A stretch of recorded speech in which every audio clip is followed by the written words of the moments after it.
নবী হে, ধৈর্যশীলদেরকে আপনি সুসংবাদ দিন, ধৈর্যশীলদেরকে সুসংবাদ দিন। তার মানে বিপদে ধৈর্য ধারণ করতে হবে প্রিয় ভাইরা। ইন্নামাস সাবরু ইনদা সাদামাতিল উলা। বিপদে আমরা অনেক সময় প্যানিক হয়ে যাই, অস্থির হয়ে যাই, কি করব, হতাশ না। মুমিনরা হতাশ হয় না, ধৈর্য ধারণ করে। কি করে? কি করে? ধৈর্য ধারণ করার শক্তি দাও গো মেহেরবান আমায়, দাও গো মেহেরবান। পড়েন, ধৈর্য ধারণ করার শক্তি দাও গো মেহেরবান আমায়, দাও গো মেহেরবান। সবাই বলুন একসাথে, ধৈর্য ধারণ করার শক্তি দাও গো মেহেরবান আমায়, দাও গো মেহেরবান। বুকের ভেতর ব্যথার নদী বইছে অবিরা, বইছে বইছে অবিরা। পড়ুন, ধৈর্য ধারণ করার শক্তি দাও গো মেহেরবান আমায়, দাও গো মেহেরবান। পড়েন আমিন। আল্লাহ যেন বিপদে আমাদেরকে ধৈর্য ধারণ করার তৌফিক দান করে। প্রিয় ভাইয়েরা, ধৈর্য এটা এমন একটা গাছ যে গাছের সারা গায়ে কাটা, কিন্তু এই গাছের ফলটা বড় সুস্বাদু। আই রিপিট, আমি আবার বলছি, ধৈর্য এটা এমন একটা গাছ যে গাছের সারা গায়ে কাটা, কিন্তু ফলটা বড় মিষ্টি, ফলটা বড় সুস্বাদু। সবাই ধৈর্য ধারণ করতে পারে না। বিষ্ণু ইসলামকে আল্লাহ তাআলা নানা সময় আশ্বস্ত করেছেন, সান্ত্বনা দিয়েছেন, আর ধৈর্যের বাণী শুনিয়েছেন। আল্লাহ বলেন, ফাসবির কামা সাবারা উলুল আজমি মিনার রাসূল। নবী হে, আপনার আগে দৃঢ় প্রত্যয়ী নবীরা যেরকম ধৈর্য ধারণ করেছে, আপনি ধৈর্য ধারণ করুন। সূরাতুল মুজাম্মিল আল্লাহ তাআলা বলছেন, ওয়াসবির আলা মা ইয়াকুলুনা ওয়াহজুরহুম হাজরান জামিলা। ওরা যাই বলুক, আপনি ধৈর্য ধারণ করুন, ওদের কথাকে ইগনোর করুন। Just ignore what they are saying to you. যা বলে আপনি জাস্ট ইগনোর করেন। ওরা বিষ্ণু ঈসা ইসলামের মনোবলকে ভেঙে দেওয়ার জন্য কখনো বিষ্ণু ঈসা ইসলামকে কবি বলে গালি দিত। কবি কি বলতো? শায়ের। কখনো বলতো মজনুন, পাগল। নাউজুবিল্লাহ পড়বেন না? পাগল বলে গালি দিত। মাঝে মাঝে বলতো কাহিন, গণক। মাঝে মাঝে বিষ্ণু ঈসা ইসলামকে তারা বলতো আবতার, লেস কাটা। মুহাম্মদ, তোমার ছেলে নাই, তোমার বংশ নির্বংশ হয়ে গেছে, তোমার নাম নেয়ার মতো কেউ নাই। আহা, কপাল পোড়া। গোটা বিশ্বব্যাপী বিষ্ণু ঈসা ইসলামের সুনাম সুখ্যাতি ছড়িয়ে দিয়েছে কে? আকাশ বাতাস মাড়িয়ে, সাত আকাশ ছাড়িয়ে আল্লাহর আরশ পর্যন্ত আল্লাহ তাআলা বিষ্ণু নবীর সুনাম সুখ্যাতিকে সুউচ্চ করেছেন। ঠিক কিনা বলেন?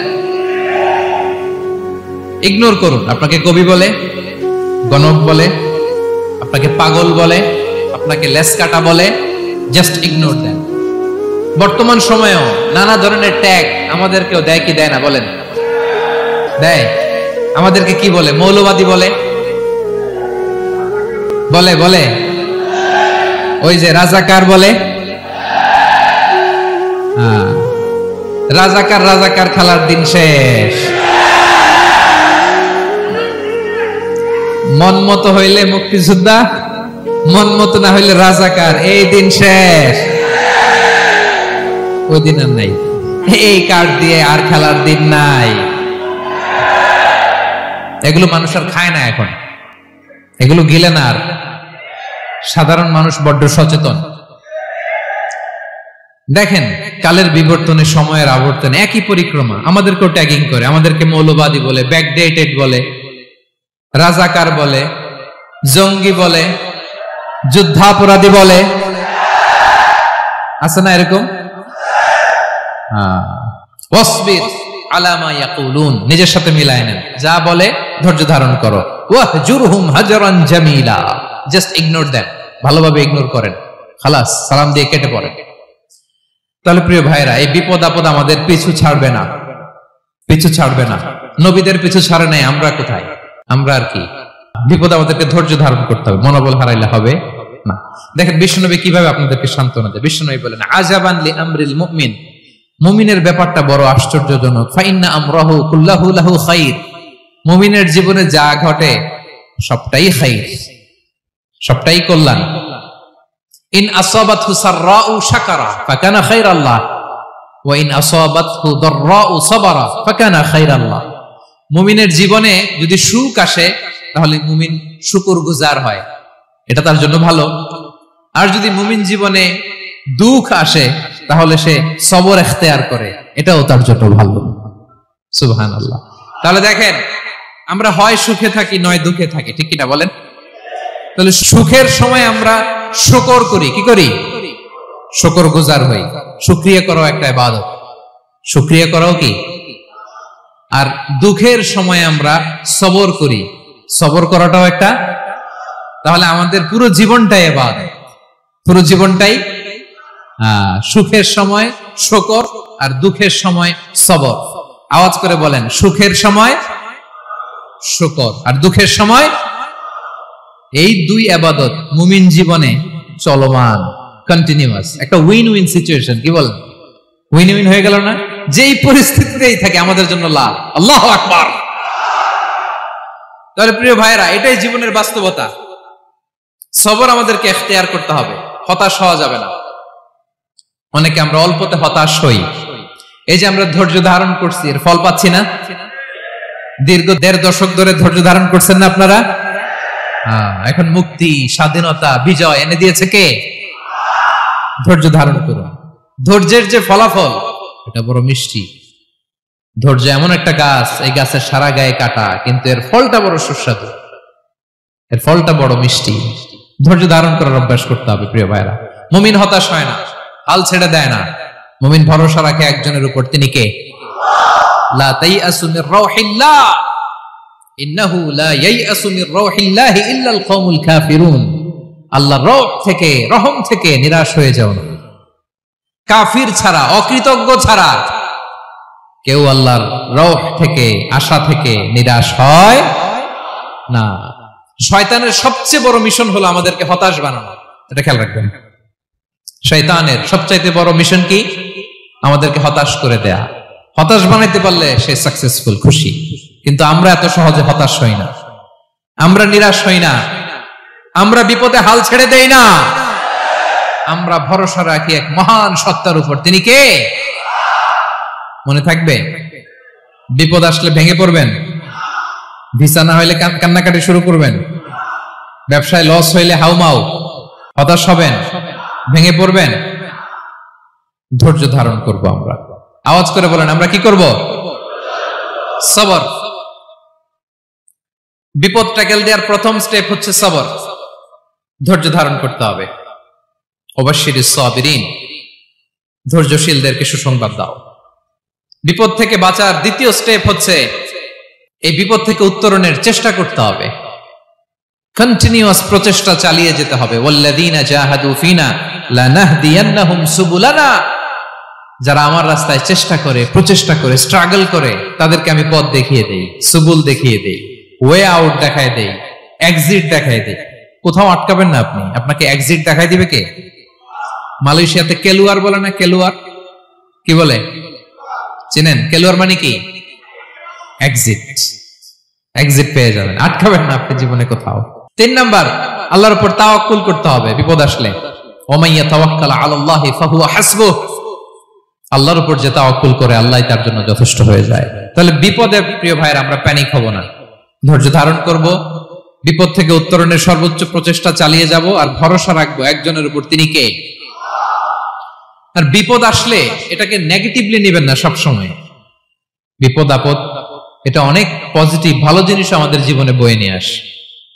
শাইখুল ইসলাম ইবনু তাইমিয়া আলাইহি রাহমা, উনি বলতেন, খুব দামি কথা, খুব হেভি ওয়েট কথা, মনোযোগ দিয়ে শুনুন। তিনি বলতেন, যে নেয়ামত তোমাকে আল্লাহ থেকে দূরে সরায়, ওই নেয়ামতের চেয়ে বিপদ ভালো, যে বিপদ তোমাকে আল্লাহর দিকে ধাবিত করে। আই রিপিট, আমি আবারও বলি, যে নাজ নেয়ামত তোমাকে আল্লাহ থেকে দূরে সরিয়ে দেয়, সে নাজ নেয়ামতের চেয়ে ওই বিপদ আপদ ভালো, যে বিপদ আপদ তোমাকে আল্লাহর কাছে টেনে নেয়।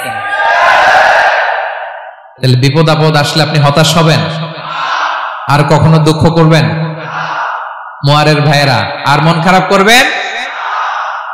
আপনি খেয়াল করে দেখেন, বিপদ আসলে আমরা আল্লাহরে ডাকি বেশি। যখন অসুস্থ আপনি খেয়াল করেন তো, আল্লাহ আল্লাহ তুমি ছাড়া বাঁচানোর কেউ নাই, আল্লাহ আল্লাহ তুমি হেফাজত করো, আল্লাহ তুমি সুস্থ করে দাও।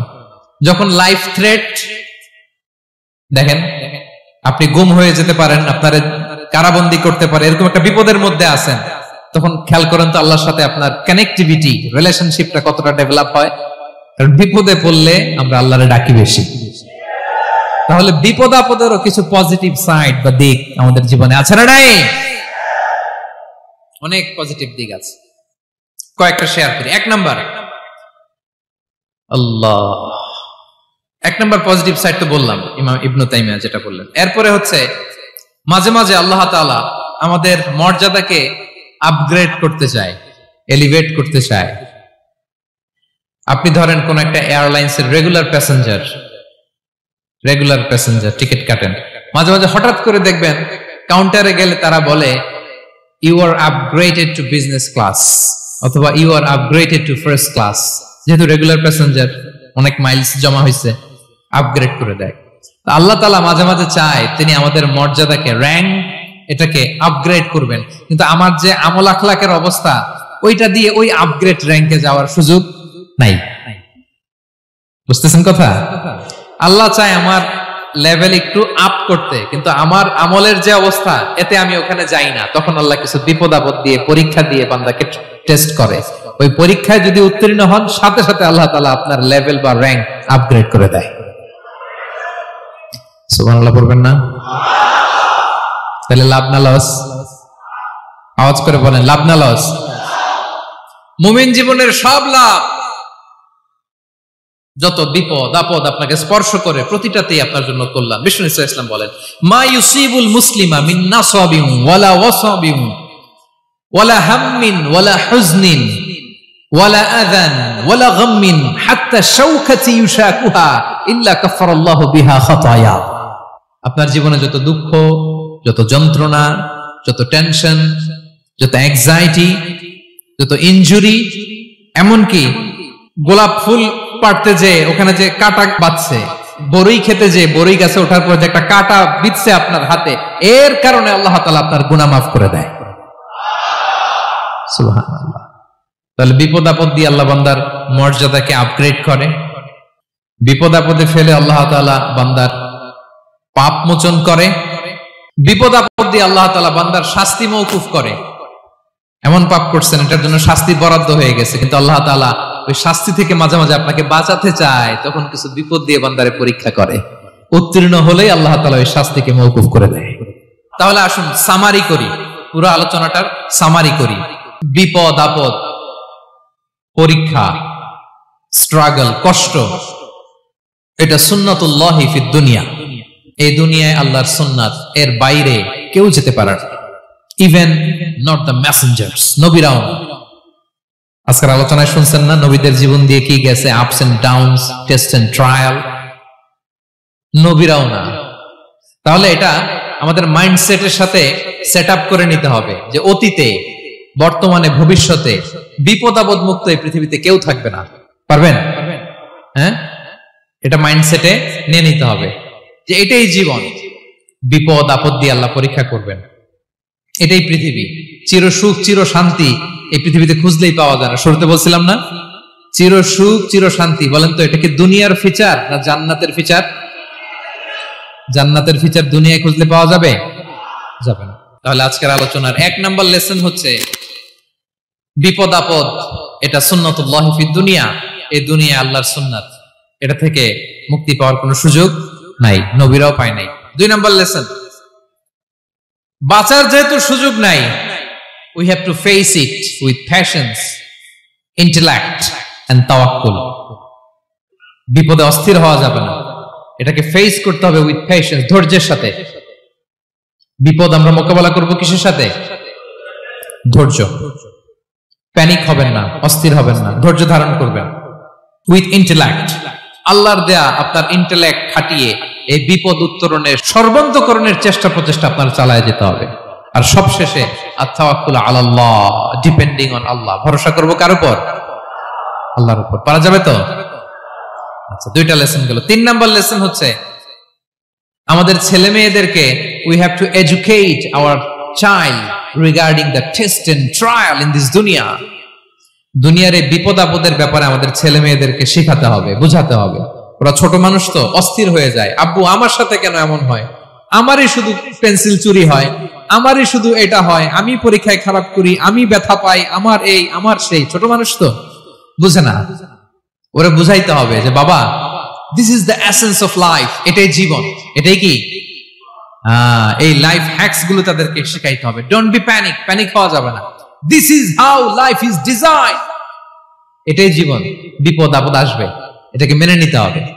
ছেলে মেয়েদেরকে শিখাইতে হবে, তাহলে তারাও প্যানিক হবে না। পারবেন তো ইনশাআল্লাহ? আচ্ছা, 4 নাম্বার লেসন হচ্ছে যেটা আমরা জানলাম, এই বিপদ আপদ সবসময় আমাদের জন্য খারাপ না। Sometimes it brings care for us if dealt properly. ঠিক মতো বিপদকে ডিল করতে পারলে এটা আসলে আমার জন্য আখেরে কল্যাণই বয়ে নিয়ে আসে। কি বলেন, তাই না? কল্যাণ বয়ে নিয়ে আসে। সব শেষ কথা হলো, আমরা যেন এই বিপদগুলোকে প্রপারলি ডিল করতে পারি, আমরা যেন সবর ইখতিয়ার করতে পারি। আল্লাহর কাছে চাইতে হবে, দোয়া করতে হবে, কারণ তৌফিক দেওয়ার মালিক কে? আল্লাহর কাছে যেন আমরা কায়মানুবাক্যে প্রার্থনা করতে পারি, আল্লাহ এই বিপদকে যেন আমরা ডিল করতে পারি উইথ সাবর, উইথ ইন্টেলেক্ট, উইথ তাওয়াক্কুল। আসল হাতিয়ার হচ্ছে এটা, দোয়া। আল্লাহর কাছে চাইবেন, মনোযোগের সাথে চাইবেন, আন্তরিকতার সাথে চাইবেন। উদউল্লাহ ওয়া আনতুম মুকিনুনা বিল ইজাবা। বিষ্ণু বলেন এমন ভাবে চাও যেন তুমি অনেকটা কনফার্ম যে তোমার দোয়া আল্লাহ কবুল করবেনই, এমন ভাবে চাও। অনেকে রোবোটিক দোয়া করে। রোবোটিক দোয়া মানে দোয়ার মধ্যে প্রাণ নাই, ধ্যান নাই, মন নাই, আগ্রহ নাই, ভালোবাসা নাই। ওই দোয়া আল্লাহ কবুল করে না। মনোযোগ দিয়ে চাইতে হবে চাওয়ার মতো, তাহলে আল্লাহ তাআলার পক্ষ থেকে তৌফিক পাওয়া যাবে। পাওয়া যাবে তো ইনশাআল্লাহ? আল্লাহ তাআলা আমাদের সবাইকে বিপদে আপদে ধৈর্য ধারণ করার তৌফিক দান করুক।